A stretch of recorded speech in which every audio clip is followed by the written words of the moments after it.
गुजरात विधानसभा चुनाव परिणाम की हम इस वक्त बात कर रहे हैं। बहुमत के साथ, प्रचंड बहुमत के साथ चुनाव में जीत दर्ज करने की तरफ अग्रसर है भारतीय जनता पार्टी गुजरात में। कार्यकर्ताओं की तरफ से कहा जा रहा है कि 151 का जो शगुन प्रधानमंत्री मोदी ने दिया, वो शगुन 151 से भी बढ़ता हुआ नजर आ रहा है। कुछ देर पहले मैं आपको ब्रेकिंग न्यूज दी थी, सीएम भूपेंद्र पटेल गांधीनगर बीजेपी कार्यालय दफ्तर पहुंच रहे हैं। अब वहां से लाइव जुड़ चुके हैं हमारे साथ। हम आपको दिखाएंगे किस तरह की बातें इस वक्त भूपेंद्र पटेल और उनकी पार्टी हमारे समक्ष करती है, कौन सा वो किस तरीके के मुद्दों की वो बात करेंगे और भारतीय जनता पार्टी किस तरह से गुजरात की जनता का शुक्रिया अदा करेंगी। दिखाते हम आपको ये लाइव अपडेट्स। कठोर परिश्रम और संतोषजनक परिणाम। चुनाव अभियान में मुझे सबसे ज्यादा प्रसन्नता कार्यकर्ताओं के उत्साह और उनके अथक परिश्रम को देखकर हुई। चुनाव प्रचार अभियान कार्यकर्ताओं के लिए जीवन का एक यादगार अनुभव होता है। यह संगठन के दृष्टिकरण और विस्तार का अवसर होता है। जनता और संगठन के रिश्तों में सीआर पाटिल प्रदेश अध्यक्ष गुजरात की प्रेस कॉन्फ्रेंस, जिसमें वो लगातार वो तमाम बातें कर रहे थे कि किस तरीके से हमने गुजरात में जीत दर्ज की है, किस तरह से सबका साथ सबका विकास वाली जो हमारी बात थी, जो हमारा फॉर्मूला था, वो गुजरात में कारगर साबित हुआ और हमने एक प्रचंड बहुमत से वहां पर जीत दर्ज की। साथ ही उन्होंने जनता का शुक्रिया और अभिवादन भी किया। इस वक्त हमारे साथ जुड़ चुके हैं अरशद शेख साहब, माइनॉरिटी चेयरमैन है ग्रेटर हैदराबाद से। कांग्रेस के आप एक अच्छे मुखर चेहरे हैं इस वक्त इस शहर में। कांग्रेस पार्टी की जो हार हुई है गुजरात में, इसी सवाल के साथ मैं आपसे जुड़ना चाहूंगा। भारत जोड़ो यात्रा, पूरे देश में अपार जन समर्थन मिल रहा है। लगातार इस तरह की बातें जयराम रमेश ने भी कही, मल्लिकार्जुन खड़गे ने भी कही, लेकिन गुजरात में भारत जोड़ो यात्रा का असर जरा भी ना दिखा। जहां पिछली बार 77 सीटों पर काबिज थे, इस बार 20 से ऊपर भी नहीं जा पा रहे हैं। क्या लगता है आपका जो वोट बैंक था किसने चुराया? सबसे पहले तो मुंसिफ टी को मैं बहुत बहुत मुबारकबाद देता हूं, जो हर दिन वो आगे बढ़ रहे हैं। जी शुक्रिया। लोगों के बीच में, जनता के बीच में जाकर उनका अच्छा बुरा देख रहे हैं। दूसरी बात, आपका जो सवाल है गुजरात इलेक्शन और भारत जोड़ो यात्रा, भारत जोड़ो यात्रा और गुजरात इलेक्शन को कोई कनेक्शन नहीं है। इसकी अहम वजह मैं आपको ये बताता हूँ कि भारत जोड़ो यात्रा जो है लोगों को जोड़ने का एक काम किया गया है। गुजरात इलेक्शन एक अलग सब्जेक्ट है, इसको उसको ताल्लुक नहीं है। आप देख सकते हैं हमारे तकरीबन दिग्गज नेता, कोई खास नेता उधर नहीं थे उधर गुजरात के अंदर, वो सब भारत जोड़ो उन फिक्र में कांग्रेस पार्टी ये लगी हुई है कि ये जो तोड़ने का जो काम चल रहा है इसको जोड़ना है। यह और बात है, गुजरात की जनता तक ये मैसेज नहीं पहुंचा या गुजरात की जनता नहीं समझी, या वो जो मैंडेट दी है कांग्रेस को, बराबर कांग्रेस इसको स्वीकार करती है, इसको कबूलती है। लेकिन यहाँ पर क्या है, ये जो जीत बीजेपी की हुई है, बीजेपी से पहले मैं जो है एमआईएम और आम आदमी पार्टी को उन बीजेपी की जीत की मुबारकबाद देता हूँ कि वो सक्सेस रहे अपने मंसूबे के अंदर। दूसरी बात यह है कि हमारा जो वोट बैंक था, आप देखिए लास्ट टाइम पिछली सरकार 2017 में 77 सीट थे हमारे, आज कहाँ आ गए हम? ये आम आदमी, ये एमआईएम, इन लोग जो है ना, इनका कारकर्दगी है आज ये जो रिजल्ट बीजेपी का आया। और जनता जो मैंडेट दी है उसको तो हमारे को कबूल करना ही है। बिल्कुल सही बात आपने कहा, जनता के मैंडेट को कबूल करना जरूरी है। जिग्नेश मेवाणी, तमाम वो प्रदेश के, गुजरात के जो बड़े कांग्रेस नेता थे, उनके भरोसे ही, उनके बलबूते पे ही गुजरात चुनाव लड़ा गया, ऐसा माना जा रहा है। क्योंकि हिमाचल प्रदेश में प्रियंका गांधी 12 से 15 रैलियां कर लेती है, लेकिन गुजरात में आप 1 से 2 बार जाते हैं। राहुल गांधी सिर्फ 1 बार जाते हैं। मल्लिकार्जुन खड़गे ने भी जो दमखम, जो ताकत हिमाचल प्रदेश के मंडी में जाके दिखाई, वैसा दम वो गुजरात में भरते हुए नजर नहीं आए। तो कहीं ना कहीं आला कमान का गुजरात नहीं जाना, प्रदेश नेताओं के भरोसे कांग्रेस को गुजरात में छोड़ देना, ये कहीं ना कहीं एक हार का बहुत बड़ा फैक्टर रहा है, मानना पड़ेगा इसे। ऐसी बात नहीं है, मल्लिकार्जुन खड़गे साहब भी गुजरात गए हैं, लेकिन यहाँ पर प्रियंका गांधी जी, मोहतरमा प्रियंका गांधी जो मेहनत की है हिमाचल प्रदेश में, और मैं भी हिमाचल प्रदेश 3-4 महीने पहले रहा हूँ, वहाँ की जो आवाम की जो तकलीफ थी, वो लोग चाह रहे थे कि कांग्रेस आना। प्रियंका गांधी जी, सचिन पायलट जी, ये तमाम लोग हमारे तकरीबन दिग्गज नेता जाके वहाँ मेहनत करें, लेकिन साथ ही साथ गुजरात में भी करे हैं। ऐसी बात नहीं है कि नहीं करे, गुजरात में भी काफ़ी लोग गए हैं, हमारे काफ़ी नेता, दिग्गज नेता ऑल इंडिया लेवल से गए हैं। और यहाँ गुजरात की आवाम जो है ना नहीं चाह रही थी, अब उनकी जहनियत जो है ना बीजेपी को लाना था, आम आदमी, मजलिस, ये सब पार्टियों का एक जो है ना एक डायरेक्शन लेस, जो मतलब डायरेक्शन जो दिखा रहे थे पब्लिक को उसके बहकावे में आ गई। और इस चीज़ से हमारे को भी सीखने की ज़रूरत है। ये हार क्यों है, इसके ऊपर हम बराबर इसके ऊपर वर्कआउट करेंगे। वो आप मंथन करेंगे, बिल्कुल सही बात। 30 से 35 सीटें ऐसी गुजरात में जहां पर एक अच्छी बढ़त बीजेपी के पास नहीं है, वहां अगर आम आदमी पार्टी के और कांग्रेस के वोट जोड़ दिए जाए तो वहां वो जो सीटें हैं कांग्रेस के खाते में कहीं ना कहीं आ जाती। तो कांग्रेस का जो वोट बैंक है वो आम आदमी पार्टी ने बहुत बुरे तरीके से काटा है। पंजाब में आपको आम आदमी पार्टी ने हराया, गुजरात में आम आदमी पार्टी मजबूत होती जा रही है। तो क्या गुजरात जैसे प्रदेश में कांग्रेस का अस्तित्व आज खतरे में है? कांग्रेस का अस्तित्व ना गुजरात में खतरे में है, ना भारत में खतरे में है। कांग्रेस हमेशा जनता कांग्रेस के साथ है। कांग्रेस पलट के आने वाली है। अभी गुजरात में नहीं है, इसका यह मतलब नहीं है कि कांग्रेस का अस्तित्व खराब है या कांग्रेस का जो है ना मुस्तकबिल यहाँ पे गुजरात में ख़राब है करके। रहा सवाल आम आदमी पार्टी का, मैं अभी मुबारकबाद पेश कर रहा हूँ। आम आदमी पार्टी वो समझ रहे हैं, अगर वो हार रहे, जनता को बता रहे तो हारे नहीं, वो जीते हैं बीजेपी को जिता कर। एक अप्रत्यक्ष रूप से बीजेपी के साथ गठबंधन आम आदमी पार्टी का बड़ा तगड़ा आरोप लगा रहे हैं सर आप। अब इसको आप आरोप समझिए, जनता देख रही है। ये लोग जो है ना जाकर वहाँ काम कर आप फिगर्स भी देखिए हमारे कांग्रेस पार्टी में जो आम आदमी को तकरीबन 35 सीटों पे जो इफेक्ट हुआ है, इसका मतलब क्या समझना। हिमाचल प्रदेश चुनाव की तरफ लेकर चलते हैं। 21 सीटों पर बीजेपी आगे है, 39 सीटों पर इस वक्त कांग्रेस की बढ़त बनी हुई है। एग्जिट पोल दिखा रही थी कड़े टक्कर का मुकाबला होगा, बहुत कांटे की टक्कर रहेगी हिमाचल प्रदेश में, और वो सुबह 11 से 12 बजे तक हमें देखने को भी मिला। लेकिन जैसे जैसे दिन ढलता जा रहा है, कांग्रेस पार्टी एक अच्छे बहुमत की तरफ, अच्छे मार्जिन की तरफ आगे बढ़ती हुई नजर आ रही है।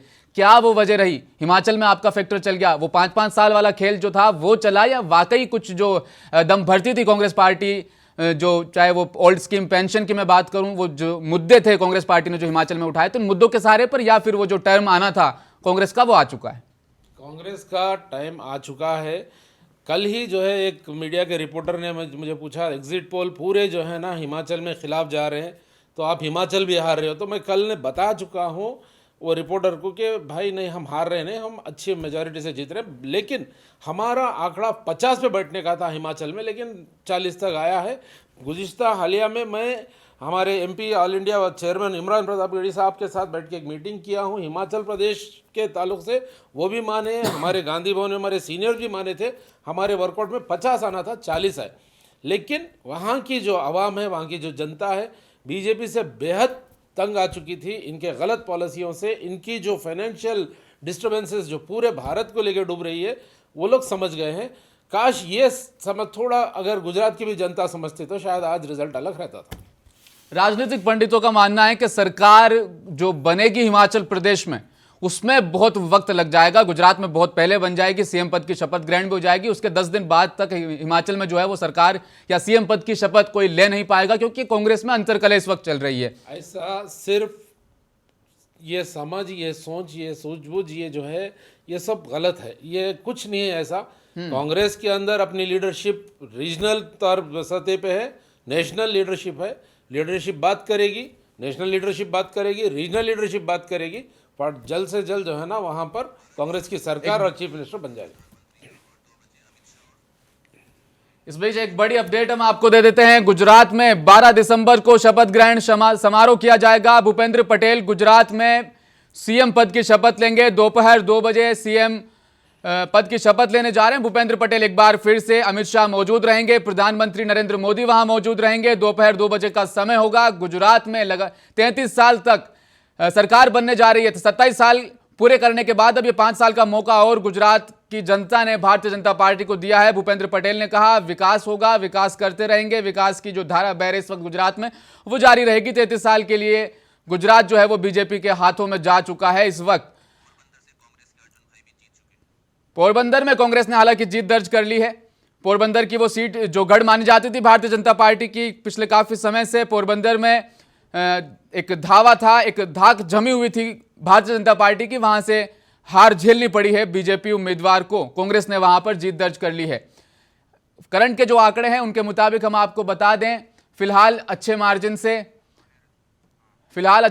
से जो है भारतीय जनता पार्टी आगे चल रही है। 101 सीटों पर उन्होंने जीत दर्ज कर ली है। गुजरात की बात करें तो कांग्रेस ने फिलहाल 5 सीटों पर दर्ज की है। 13 सीटों पर इस वक्त कांग्रेस आगे बढ़ती हुई नजर आ रही है। 21 सीटों पर रुझान में आगे चल रही है हिमाचल प्रदेश में भारतीय जनता पार्टी, और 39 सीटों पर कांग्रेस इस वक्त आगे चल रही है हिमाचल प्रदेश में। हिमाचल प्रदेश की हम बात कर रहे थे, सीएम पद की दावेदारी की हम बात कर रहे थे आपसे। प्रतिभा सिंह पूर्व सीएम वीरभद्र सिंह की पत्नी, उनका नाम सामने आ रहा है कि वो सीएम पद की दावेदार हो सकती है। अगर उन्हें सीएम बना दिया जाता है तो अरशद साहब एक इल्जाम आप पर लग जाएगा परिवारवाद का। पूर्व सीएम वीरभद्र सिंह, उनकी पत्नी प्रतिभा सिंह अगर सीएम बनती है तो परिवारवाद का एक दाग जो है वो फिर से कांग्रेस पार्टी पर लग जाएगा हिमाचल प्रदेश में। इसका जवाब मैं आपसे चाहूंगा। देखिए, परिवारवाद का नाम लेकर कांग्रेस को बदनाम किया जा रहा है। परिवारवाद तो असल भाजपा में है जी। देखिए, आप देखिए जय शाह कौन है? आप स्मृति ईरानी के बेटी जो हाल ही में गोवा में एक चीज़ सुने, ऐसा आप कितने हर जगह देख लिए। परिवारवाद बीजेपी भाजपा में ज़्यादा है, कांग्रेस को बदनाम किया जा रहा है और कुछ नहीं है। रहा सवाल अगर उनको देंगे तो ऐसा कुछ नहीं होगा। कांग्रेस पार्टी एक रणनीति के तहत आगे जाएंगी और बराबर अच्छी से अच्छी सरकार बनाएंगी, अच्छी हुकूमत, जनता को जो है ना अच्छा गवर्नेंस देंगे। अर्शद साहब, 2 राज्यों में चुनाव परिणाम आ रहे हैं आने वाले समय में। 3 बड़े राज्य जहां पर चुनाव होंगे अगले साल, कर्नाटक, तेलंगाना, राजस्थान, ये वो 3 बड़े राज्य हैं जहां पर विधानसभा की सीटें सैकड़े से ज्यादा है, यानी 100 से अधिक है। राजस्थान में 200, यहां 111, कर्नाटक में भी बहुत सीटें हैं। कांग्रेस पार्टी का कड़ा इम्तिहान होगा राजस्थान में। क्या राजस्थान में, अगर हिमाचल में जिस तरीके से जो चेंजिंग का जो माहौल रहा, परिवर्तन का जो माहौल रहा, जिस तरीके से 5 साल बाद परिवर्तन दिया हिमाचल की जनता ने, अगर राजस्थान में आप परिवर्तन को रोकने के लिए क्या कदम उठाएंगे? राजस्थान की जो जनता है वो कांग्रेस पार्टी के साथ ठहरी है और राजस्थान के अंदर कांग्रेस पार्टी विचार कर रही है, सोच रही है क्या करना है क्या नहीं है। कांग्रेस पार्टी को जो सही लगेगा और जनता के हित में, जनता के हक में जो सही रहेगा वो फैसला लेंगे और आगे इलेक्शन के लिए जाएंगे और अच्छा रिजल्ट लेके आएंगे। कर्नाटक की बात कर लेते हैं। कर्नाटक में हमारा आज तक का रिकॉर्ड बना के हम लोग वहाँ पर सरकार बनाने जा रहे हैं। आज तक इतने ज़्यादा सीट नहीं आए जितने अब आने वाले हैं। कर्नाटक हमेशा कांग्रेस को मजबूती प्रदान करने वाला राज्य रहा है। जब जब कांग्रेस कमजोर हुई है, कर्नाटक ने अपनी एक महत्वपूर्ण भूमिका निभाई है कांग्रेस को दोबारा जिंदा करने में। तो आपको ऐसा लगता है कि आने वाले चुनाव में कर्नाटक वैसा ही काम करेगा जो 1992 में किसी जमाने में कर्नाटक ने किया था? कर्नाटक की आवाम, कर्नाटक की जनता बीजेपी से थक चुकी है। वो लोग बेहद जो है ना कांग्रेस के साथ ठहरे हैं। बीजेपी के जो गलत पॉलिसीज है, बीजेपी का जो पोलराइजेशन वाली पॉलिटिक्स है, कर्नाटक की आवाम रोडों पे आकर एहतजाज दर्ज करना शुरू कर दी। खुद पब्लिक अपना जो है ना रिप्रेजेंटेशन दे रही है जगह जगह पे। लिहाजा कर्नाटक कांग्रेस के साथ है, कर्नाटक की आवाम है और कर्नाटक में बेहद अच्छा रिजल्ट आने वाला है कांग्रेस पार्टी का। तेलंगाना में हम इस वक्त बैठे हैं हैदराबाद शहर में। तेलंगाना की बात कर लेते हैं। नंबर 2 के दावेदार आप पिछले चुनाव में रहे थे, अभी सेमीफाइनल हुआ, मुनुगोडू का याद दिला दें हम आपको। आप 3रे नंबर की पार्टी रहे थे, नंबर 2 पर बीजेपी थी। क्या तेलंगाना चुनाव में इस बार नंबर 2 की जो भूमिका है उससे भी पिछड़ती हुई नजर आ रही है कांग्रेस पार्टी इन 2 राज्यों के चुनाव परिणामों को देखते हुए? तेलंगाना जो आने वाला चुनाव है और मुनगोड़ का जो चुनाव है, ये दोनों को हम कंपेयर नहीं कर सकते। उसकी अहम वजह क्या है? टीआरएस, आप सुने होंगे, कई न्यूज़ों में आया, हर जगह आया, टीआरएस और बीजेपी ये दोनों पार्टियां तकरीबन मतलब खुलेआम 100 करोड़, 500 करोड़, 200 करोड़ ऐसा करके पैसा, शराब और हर वो चीज़ बांटते रहे। एक दूसरी बात जो है ना, ये अब अपनी गवर्नमेंट मशीनरी का पूरा काम करे हैं टीआरएस वाले, करके जो है ना हमारे को हराए हैं वहाँ पे। वो मुनगोड़ के इलेक्शन को और तेलंगाना के इलेक्शन को बिल्कुल ही कंपेयर नहीं कर सकते। आने वाले चुनाव में तेलंगाना में कांग्रेस पार्टी हुकूमत तेलंगाना में बनाने जा रही है। गुजरात चुनाव की अपडेट हम आपको दे दें। 3 ऐसी सीटें गुजरात में जहां पर आम आदमी पार्टी ने जीत दर्ज कर ली है। 5 ऐसी सीटें गुजरात में जहां पर कांग्रेस ने जीत दर्ज कर ली है। 104 सीटों पर जीत दर्ज कर ली है भारतीय जनता पार्टी ने। बहुमत के आंकड़े से 11 सीटें ज्यादा है, अभी भी फिलहाल 50 पर आगे चल रही है। 104 पर जीत दर्ज कर ली है, तो बहुत ही प्रचंड बहुमत की तरफ गुजरात में आगे बढ़ती हुई नजर आ रही इस वक्त भारतीय जनता पार्टी।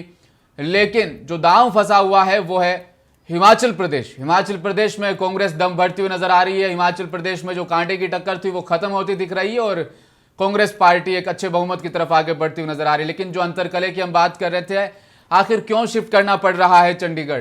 क्या कांग्रेस को अपने विधायकों पर भरोसा नहीं? क्या खरीद फरोख्त की जो राजनीति है उसका शिकार कांग्रेस के विधायकों को आसानी से बनाया जा सकता है, इसीलिए चंडीगढ़ और रायपुर की खबरें सामने आ रही है? क्या कहेंगे अरशद साहब? कांग्रेस पार्टी को अपने विधायकों पर पूरा भरोसा है, लेकिन बीजेपी की जो गलत नीतियां हैं, बीजेपी का जो डराना धमकाना, जो उनका मशीनरी का गलत इस्तेमाल करने का जो तरीका है, उससे बेशक डरने की ज़रूरत है। आज बीजेपी की जो है ना, आज पूरे हिंदुस्तान में डर का माहौल जो पैदा किया है, हिमाचल प्रदेश में भी उन लोग माहौल पैदा किए हैं। और जो जनता हिमाचल के जो एमएलएस को जिताई है और एमएलएस खुद जो आए हैं, वो बीजेपी का जो खौफनाक मंजर है, वो खौफनाक मंजर से उनको जो है ना सुरक्षित रखने का काम कांग्रेस का है। गोपाल इटालिया, यशुदान गढ़वी, ये दो बड़े चेहरे आम आदमी पार्टी के अपनी अपनी सीटों से हार चुके हैं। यशुदान गढ़वी खंबारिया सीट से चुनाव हार गए, गोपाल इटालिया भी अपनी सीट से चुनाव हार गए। जिग्नेश मेवाणी 1000 वोट से पीछे चल रहे थे, अब 2500 वोट से जिग्नेश मेवाणी भी कांग्रेस के बड़े चेहरे पीछे हो चुके हैं। कांग्रेस के किसी भी बड़े चेहरे ने हिमाचल प्रदेश में तो जीत दर्ज की, लेकिन गुजरात चुनाव की अगर हम बात करें तो कोई बड़ा चेहरा सामने नहीं आया। वो जो फैक्टर हमने आपको बताया था, कहीं ना कहीं वो सही साबित होता जा रहा है, क्योंकि हम देख पा रहे हैं जिग्नेश मेवाणी लगातार पिछड़ते हुए नजर आ रहे हैं। हार्दिक पटेल जो कभी कांग्रेस की जान हुआ करते थे, जैसे ही बीजेपी में गए जीत की तरफ अग्रसर हो रहे हैं। तो गुजरात में कांग्रेस पार्टी की जो अस्तित्व है वो वाकई खतरे में नजर आ रहा है इन बातों से, क्योंकि जिग्नेश मेवाणी भी और पीछे हो गए। आपकी ही बात, जिग्नेश मेवाणी पीछे हो रहे हैं। हार्दिक पटेल कभी कांग्रेस की जान होया करती थी, बीजेपी में जाते एकदम जीत वो लोग हासिल कर रहे हैं। इसका मतलब क्या है? यहाँ बड़ा चेहरा नहीं है, यहाँ पे मशीनरी का गलत इस्तेमाल का एक सबूत है। ये वीवीपैट पर सवाल खड़े कर रहे हैं आप अरशद साहब? हो सकता है तकरीबन, क्योंकि आज का जो रिजल्ट है, हम जनता के बीच में, मैं खुद गया हूँ, जनता जो है ना, उनका जो रेस्पॉन्स देखेंगे और रिजल्ट देखेंगे, ज़मीन और आसमान का फ़र्क है। फिर भी ये सब होने के बाद जनता का मैंडेट हमारे को कबूल है। बहुत अच्छी बात है, आपने हमको बताई है, जनता का मैंडेट आपने कबूल किया है। अब गुजरात में आपने अपनी हार स्वीकार भी की है, लेकिन हिमाचल से आप जरूर खुश होंगे, प्रभावित होंगे। जाहिर सी बात है, पार्टी जीतेंगे तो खुशी तो रहेंगे ना। बिल्कुल सही। फिलहाल हम रुकेंगे छोटे से ब्रेक के लिए। ब्रेक के बाद ये पल पल की अपडेट जिस तरीके से हम आपके पास ला रहे हैं, इसी तरह से लाते रहेंगे। हिमाचल प्रदेश में अभी भी जो सस्पेंस जिसकी बात की जा रही थी वो हालांकि बरकरार है। भले ही 5 से 6 सीटों पर आगे चल रही है कांग्रेस, लेकिन अभी भी वक्त है। शाम 5:30 बजे तक जितने वीवीपैट ईवीएम खुलेंगे, उस तरीके से किस्मत बदलती हुई भी दिखाई पड़ सकती है। फिलहाल हम रुकेंगे छोटे से ब्रेक के लिए। ब्रेक के बाद इस विचार को, इस वार्ता को हम आगे बढ़ाएंगे।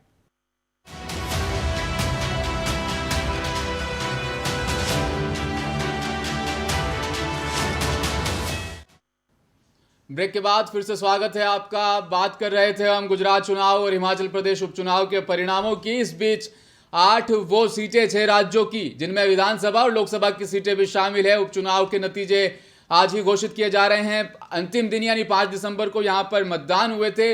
ये वो 8 सीटें जिनके बारे में आपको बताते चले। उत्तर प्रदेश की 3 सीटें थी, 2 विधानसभा, 1 लोकसभा। मैनपुरी वो लोकसभा सीट जहां पर आदरणीय मुलायम सिंह यादव, जहां पर काफी लंबे समय से उनकी सत्ता रही थी, वहां से वो जीतकर संसद में पहुंचते थे और समाजवादियों की आवाज को बुलंद किया करते थे। डिंपल यादव ने 1 लाख से अधिक वोटों से वहां पर जीत दर्ज कर ली है। इसके अलावा बात करेंगे खातौली की, आरएलडी के उम्मीदवार वहां पर 10,000 वोट से आगे चल रहे हैं।